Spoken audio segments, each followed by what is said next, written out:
Here we are, the time has finally come. Shinobi. Easily one of Sega's most important characters, after Sonic the Hedgehog of course. Heck, he even served as the company's mascot of sorts once upon a time, but we'll get to that in due course.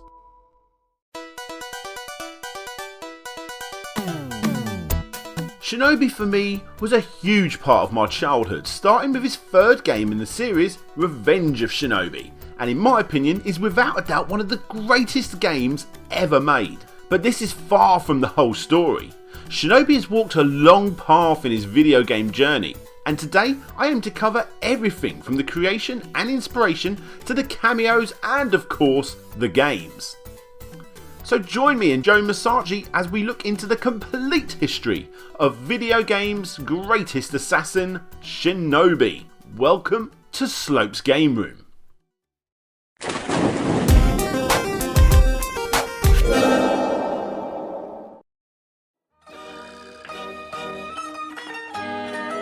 Kung Fu, and the personal favourite, Yaya Kung Fu, which I played on, you guessed it, the Amstrad CPC 464.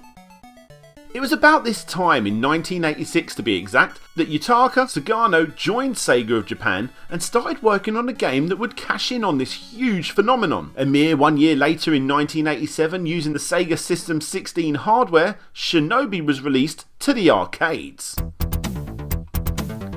And it was very much inspired by this game Rolling Thunder, released by Namco a year earlier. You play as Joe Masachi.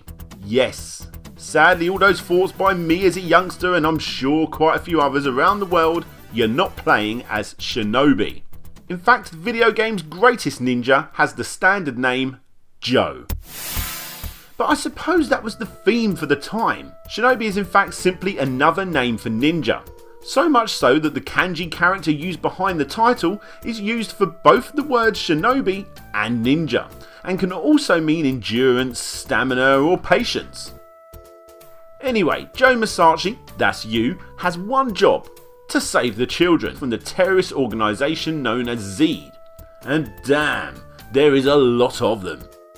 But that's to be expected. The game was designed for the arcades and obviously wanted you to pump as much of your moolah into the machine as possible. However, get good at the game and you actually feel awesome playing it. You feel like a ninja, a shinobi.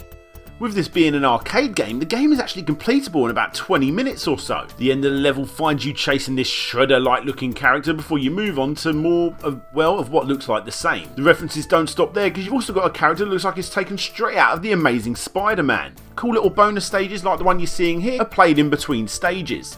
The game is great fun, even by today's standards, and thankfully has been ported to literally everything. In fact, my first experience with the game was on the Amstrad CPC, which is actually pretty damn good as far as home computer conversions go, and is a lot more faithful than other Sega conversions.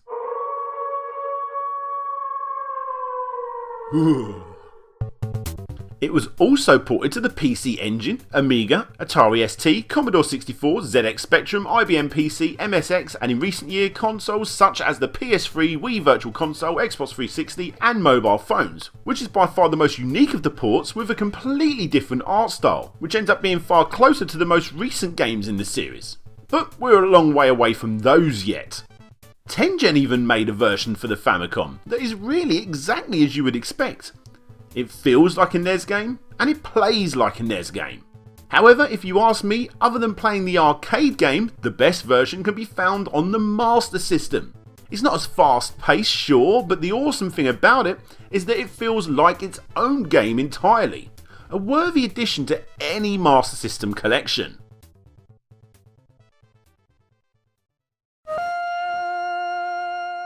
A huge graphical overhaul was put into place for the very next installment in the Shinobi franchise, with Shadow Dancer, and it was released in the arcades in 1989. This game is the only true sequel to the classic arcade game ever released in the arcades.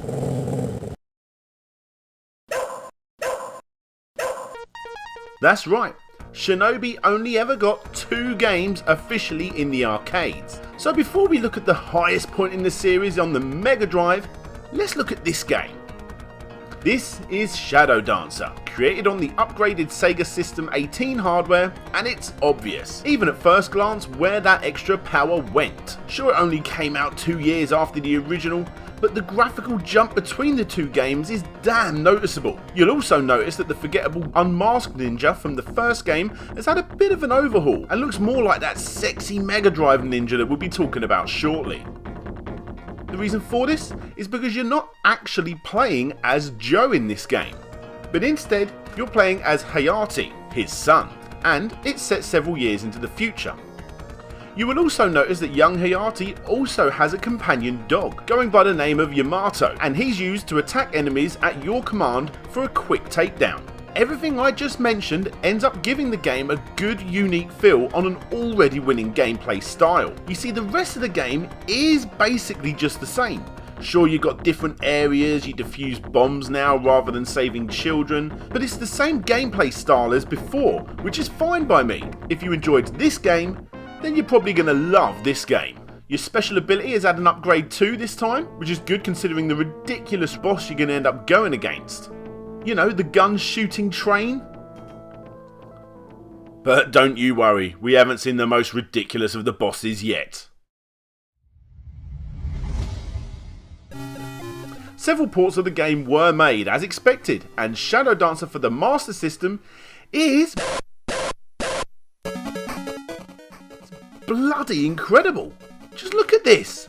This game is on a bloody Master System. How good does this look for an 8-bit system? Well, it's a shame, because it sucks. I mean, it's not unplayable, hell no, but the game is so bloody choppy with awkward controls that it's unbearable to play. But hey, at least it looks nice, right? And I suppose it actually does have a kick-ass soundtrack.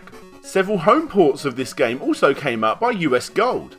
Oh dear. Yeah, moving on. Now, like I said, this was the last time Shinobi hit the arcades, but actually the fans are divided as whether this is actually the second or the third game in the series. You see, Shadow Dancer did technically come out a whole month before Revenge of Shinobi did on the Mega Drive, but looking as it's more of a continuation of the story, let alone you're actually playing as Joe Masashi in this one, gets people to believe that this is the true sequel. Look, second game or not, who cares? I'm not going to convince you either way, so work it out yourself. The timeline of Shinobi gets a lot more complicated from here on out. So, with that sort of out the way for now, let me quickly paint a picture for you.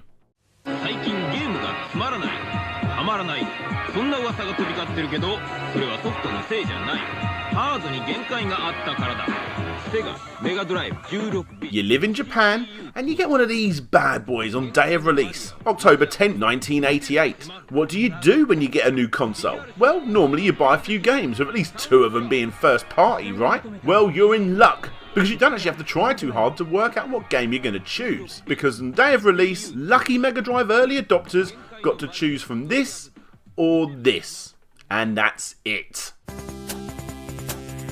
Now, I'm sure for the time this was great, but if you ask me, it's aged quite badly. I've never been that big of a fan of this game. Now, this on the other hand was a great first game to get for your system, but sadly, it is quite a short burst of fun sort of game. Let's be honest, what you really want is a game that feels a bit more meaty. You know where I'm going with this. Well, after games like Altered Beast, Super Hang-On, Rambo 3 and Forgotten Worlds, those lucky Sega early adopters got to choose 2 pretty incredible games that Christmas. You got Golden Axe, and you've got the Super Shinobi, which is the Japanese name for Revenge of Shinobi. In my opinion, the first great must-own game for one of the greatest retro game systems that ever graced our mad little world. And in my opinion, this beauty still stands in the library's top 3 games ever made. Not bad going for such an early release if you ask me.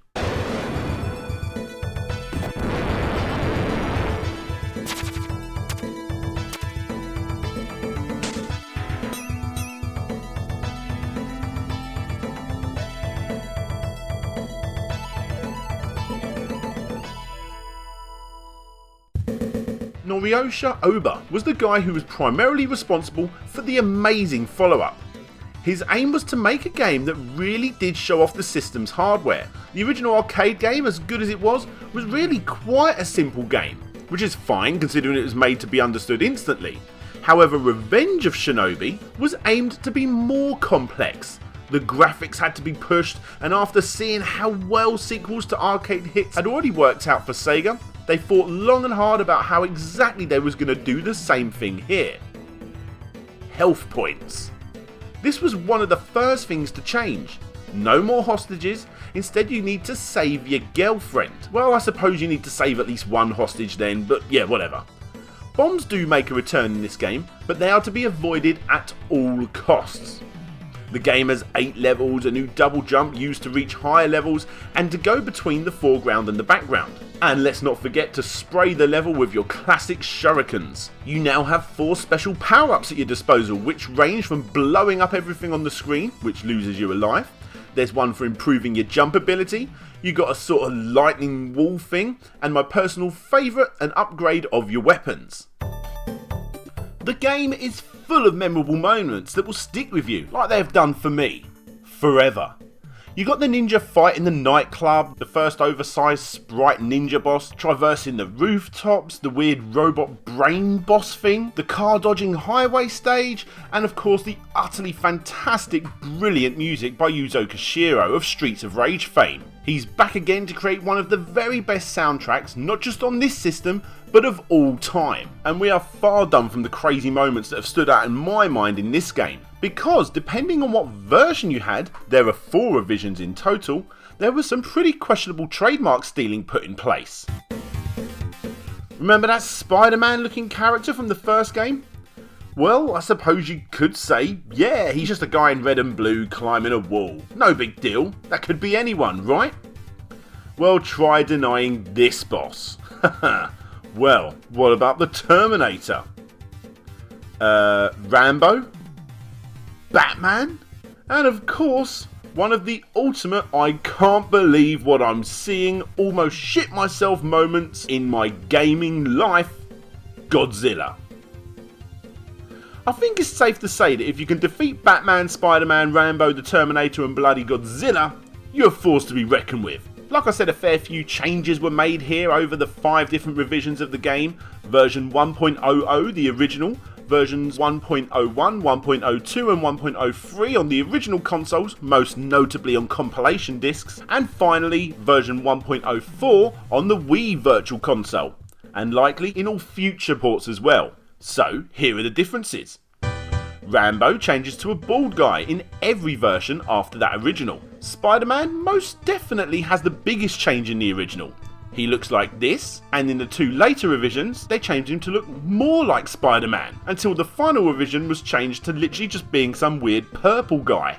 The reason for the change is that Sega actually went to Marvel to get the rights after the game came out, which they managed to get. And obviously that time has run its course, hence the reason that he's now purple. But that's not the only change. Ever noticed how Spider-Man and Batman have never been seen in the same room as each other? Well, that's obviously because Spider-Man is Batman. Well, only in the original. In every other version after the original, Batman goes bye-bye and instead we get the Wing Bat. There's also some random slight differences as to whether Spider-Man shoots webs in front of you or behind you depending on what version you get, but that's not very interesting. However, what is interesting is the fact that the Terminator, strangely enough, never changes, and that Godzilla character stayed too. Well, for versions 1.00, 1.01 and 1.02, after this he was turned into a skeleton dinosaur sort of thing. Damn, Sega, you did not give a crap who you pissed off when unleashing the biggest saving grace for the system onto the world, did ya? Well, whatever happened here, it worked. I literally couldn't believe my luck. What other fantastic movie or character from my childhood was he going to go up against next? One of the biggest ballsy moves from Sega if you ask me, and at least in my case, it definitely worked. Not only is The Revenge of Shinobi a great game in my eyes, it's one of the most important games for the system that really did help move units before the greatest pack-in game of all time was unleashed on the world. To this day, ask someone that has played the majority of classic Shinobi games and Revenge of Shinobi will be right up there at the top of the list. If you've never played a Shinobi game, definitely give this one a go. Or you could try this one. Shinobi 3 Return of the Ninja. But this game came out a whole 3 years after this gen. What happened to Shinobi between these games? Haha, sorry angry commenters that jumped the gun. The reason I didn't mention the Mega Drive version of Shadow Dancer is not just to show you lot up, but more importantly, I think it deserves its own personal review. This game is completely different to this game.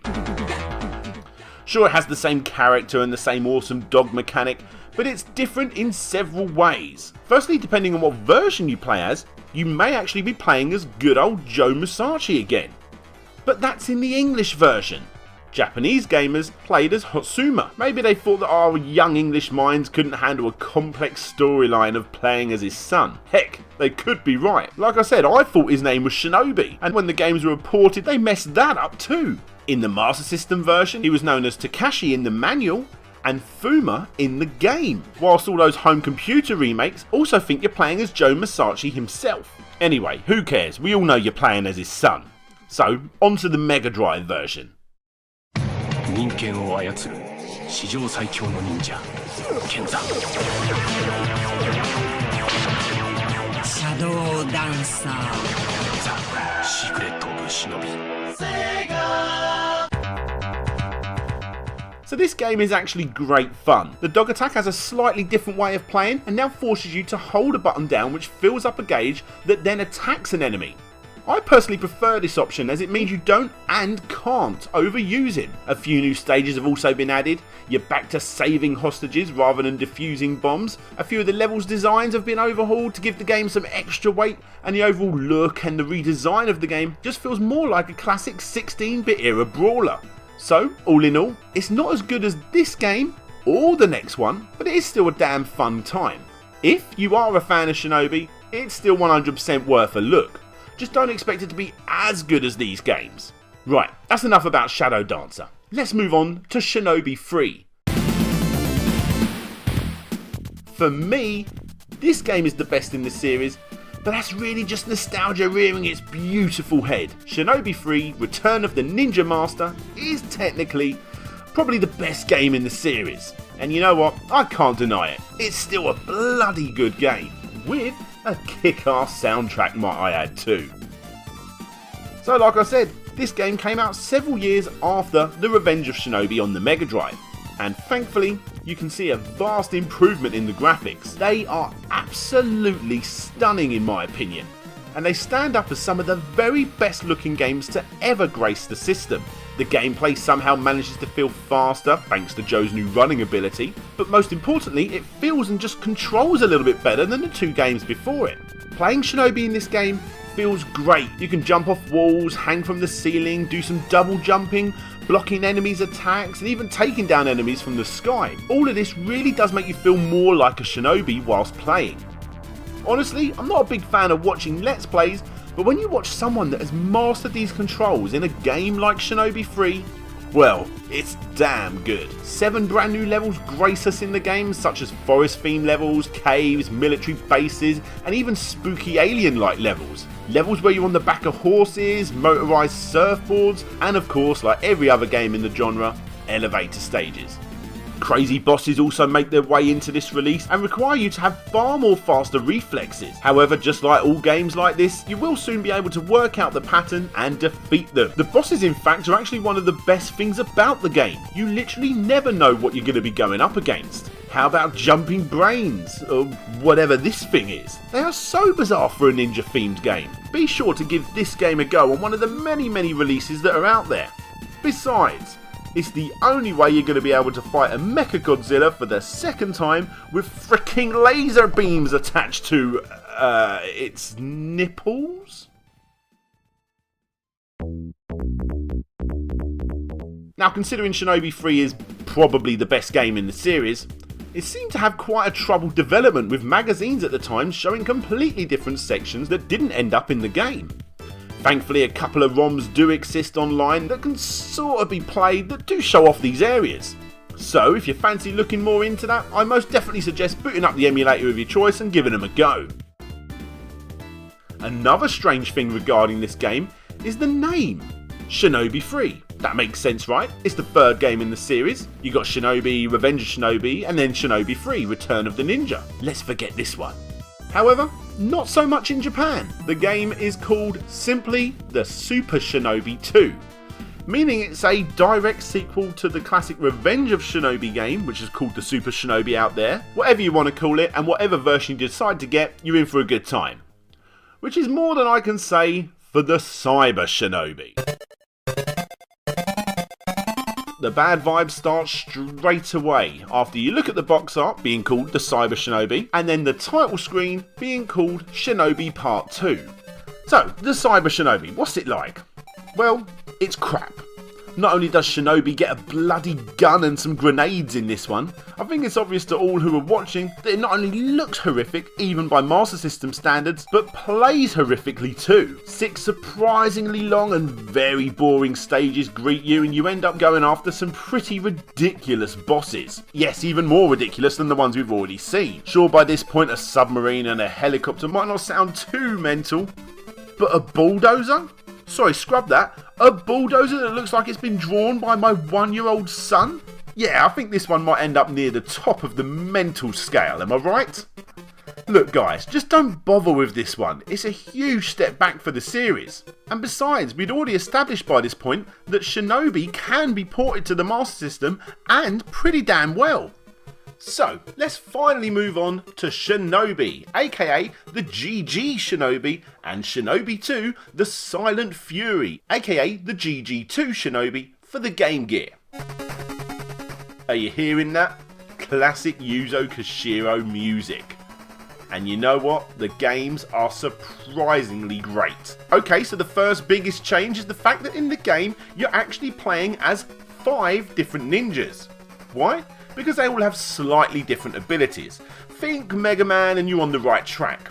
You obviously have your usual main guy, Joe Masashi, but you also have one that can throw bombs, one that attacks enemies with energy blasts, one has a grappling hook, and finally one that wields shurikens. But that's only at first glance. You will notice other tricks that these extra characters have, like some being able to walk on water, one of them being able to do a suicide attack, and one of them turning into a tornado, and so much more. The gameplay is pretty much spot on, and follows on from the classic Revenge of Shinobi games, with 5 levels that in some cases look like the classic game, but actually are all redesigned exclusively for this game. As you boot up the game, you get to choose one of the first 4 levels, and in each level you save one of the Shinobis, and then you move on to the next level, and when you're in that extra level you press start and you can change into them. Obviously with only being 5 levels, the game is sort of on the short side, but making you choose the right path really does make the game extremely replayable. Not to just find out what these extra Shinobis can do, but also to work out which one you should get first. And also, the game gets pretty damn hard, pretty damn quickly. So studying these tactics of all of the different Shinobis is a real must. Anyway, you save all 4 and you move on to the final stage to go up against this thing. If you're a fan of the franchise and fancy a game that is quite a challenge, be sure to pick this one up. It's great fun. And thankfully, so is Shinobi 2 the Silent Ninja, aka the GG2 Shinobi. It's basically the same as the last game with finding those 4 coloured ninjas. However, in this version, you also need to find crystals that are hidden around the stages before advancing. Sometimes these crystals are in hard to reach areas that result in you having to go back to get the right ninja to then reach that particular level. A great couple of games here that stand on their own in my opinion. Go and check them out if you've got a chance. For our next game on the list, we need to move forward a generation with the Sega Saturn. Shin Shinobi Den, which translates to New Shinobi Story as it was known in Japan, was renamed Shinobi Legions in America and Shinobi X for European audiences. This game is almost good. It's sad to see franchises try and make the jump from 16-bit to 32-bit, and for the time sure they probably looked better, but sadly they end up taking a few steps back in the gameplay department. Let me just confirm, this isn't a bad game. In fact, the game almost feels like a follow-up to Shinobi 3, which is a good thing, right? Well, sadly, it's really just not quite there, resulting in sort of sluggish controls and a far more slower game. Now looking at it, I really do like the art style. I like the cheesy intro movie and the cutscenes. I like the fact that certain points of the world are destructible. Hell, dare I say it, I even like the digitised characters. It's not better, but I really do like this version trying something new, which they pretty much get right. Now the reason I'm a lot more forgiving on this game than perhaps I should be is the fact you're not playing as Joe Masashi. In this one, you're playing as Sho, a different ninja, with a far slower, sort of different style of the game. As an example, for the first time, the game has assigned the sword and the shurikens as separate buttons, which results in you spending a lot more time blocking and rebounding enemy attacks. All in all, it's most definitely worth checking out, even for curiosity's sake. However, the game does go for about 80 or 90 quid for a UK box copy, 60 or 70 quid for a US copy, and 10 to 20 quid for a Japanese copy. Further cementing the fact that having a Sega Saturn that plays imports is the only way to go if you're collecting. Oh yeah, I forgot to mention, some of the bosses in this game, they just do not disappoint. So let's look at what happens when a beloved franchise, and even worse, a beloved game, gets handed over to a crap company. The Revenge of Shinobi by 3D6 Games has nothing to do with the Revenge of Shinobi for the Genesis. It's crap. They even got the name wrong. In this game, you're actually playing as Shinobi. No, I don't actually mean a Shinobi. In this game, your name is Shinobi. I think it's pretty obvious to all that 3D6 put pretty much no time into actually researching the Shinobi franchise before making this game. But even with the game crapping over the franchise story and lore, the gameplay doesn't save it either, as you spend 90% of your time looking for keys and then going into identical looking houses, smashing every vase and pot you come up against to find little trinkets that will help you continue through the game.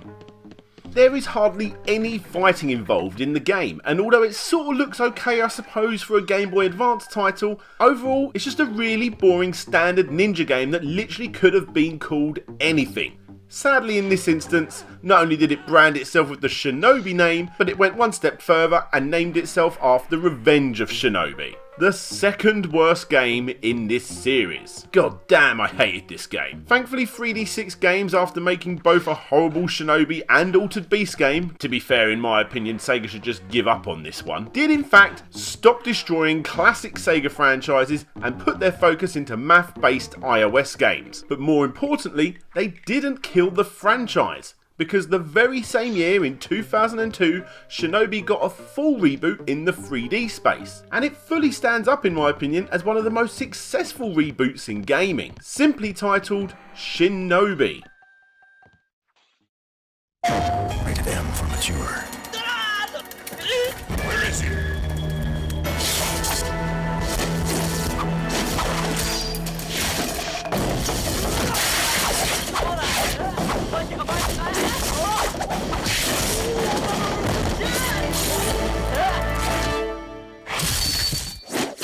Shinobi's back! Sega! This has nothing to do with the arcade game that came out 15 years before it. In fact, you don't even play as Joe Masashi in this one. Instead, you're playing as Hotsuma.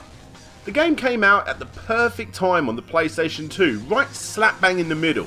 Game companies have really got to grips with what they was able to do with the system, and this game, even though it was almost 15 years old itself, still looks good and it's damn fun to play. Damn fun, but damn hard too. My god, this game is unforgivingly hard, which makes it actually quite hard to recommend. If you put the time into it, you will be rewarded for doing so. But after those initial first two fairly easy levels, the game ramps up the difficulty so much that it becomes at times almost impossible. Expect to make your way through plenty of DualShock 2s with this one.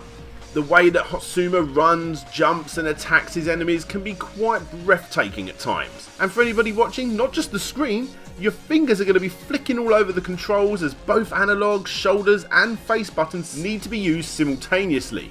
Combos play a big part in this game, as you will not so quickly learn that the more you do, the more powerful your sword becomes throughout. This is even more required when you're going up against the game's bosses, which by the way are exactly what you would expect leading up to this point. The same can be said for its sequel, Nightshade, released 2 years later.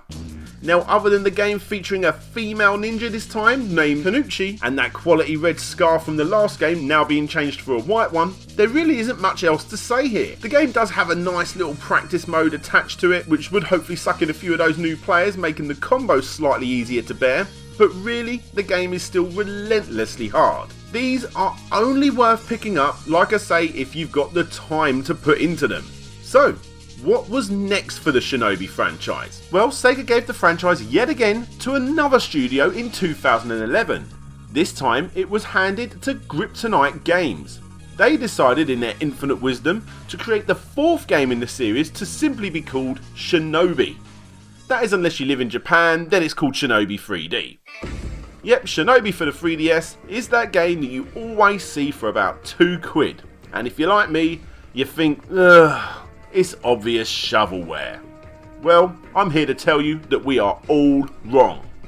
Next time you see this game, go and pick it up. It's dirt cheap and bloody good. And you'll be glad to find that the game has gone back to its roots in the gameplay arena, but this time going for a more 2.5D feel similar to games such as Ultimate Ghouls and Ghosts and Pandemonium.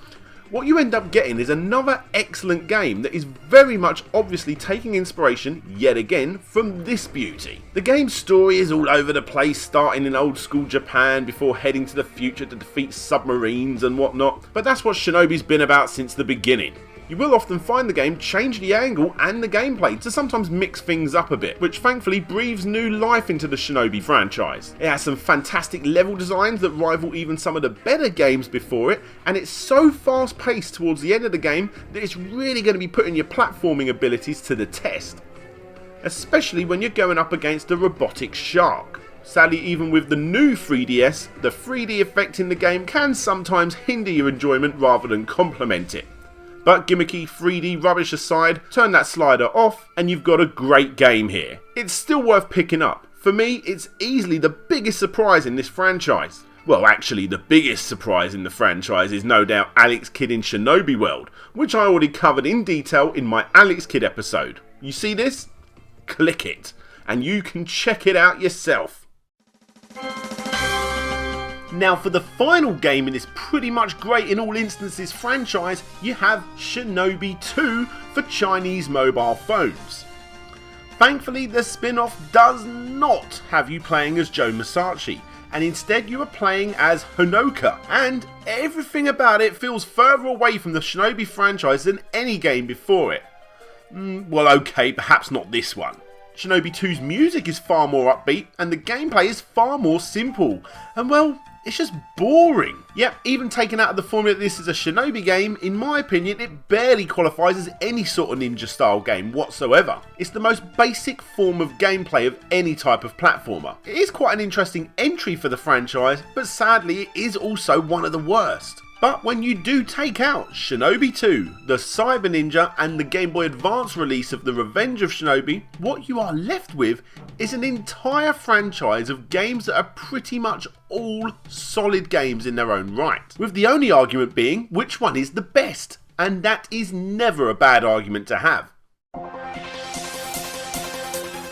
Now, other than the games, Joe Masashi can also be seen making an appearance in the Sonic All-Star Racing games with his own track.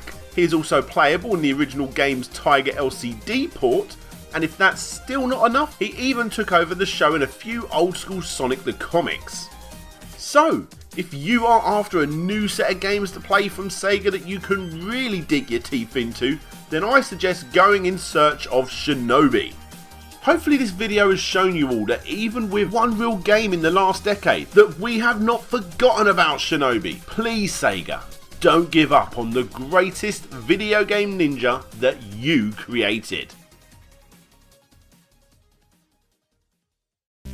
Hey guys, thanks for checking out my video. If you want to check out some more of my videos, click the links that you see at the top of the screen. If you haven't already, please rate, favourite, comment and subscribe.